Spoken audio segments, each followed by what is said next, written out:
Hi, my name is Alden Black.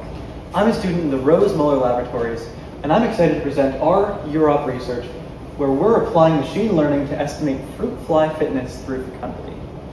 Now, why would we want to estimate fitness and fecundity at all? Well, fitness is the measure of an organism's ability to survive and reproduce in a given environment. Now, this environment can be experimentally modified to test various diets or drugs. So this is a very important metric in early stages of drug discovery, which can then be used for human applications as well, for human medicine. And fecundity is one of the key metrics that we use to estimate fitness of a population. So fecundity is just the amount of offspring produced, in this case, the number of eggs the fly has laid.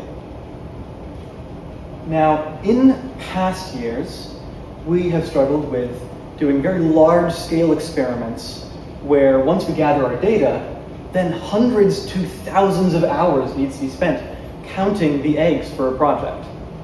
And this is extremely labor-intensive and inefficient, and in the days of AI, we thought we could do better. So we looked to see if anyone else had made a tool for this already, and in the absence of finding any, we decided to develop our own novel artificial intelligence to count the number of flies in an image using a convolutional neural network, which allows us to filter the data until we have only the important parts for the AI to count. Now, having such a consistent workflow reduces human error because now everything is running through the same process start to finish. So in the end, this makes an algorithm that can be as or more consistent as human counters.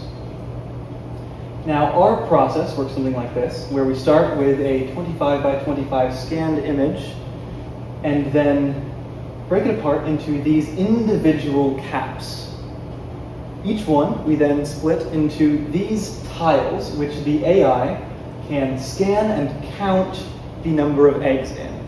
So the convolutional neural network will take the image, piece apart this, and note that parts like that are just detritus, whereas this is an egg, and it will be able to interpret that and find there are 3 eggs in the image, composite them all together, and then we will have our final counts for each cap and be able to efficiently gather our data without spending thousands of hours anymore.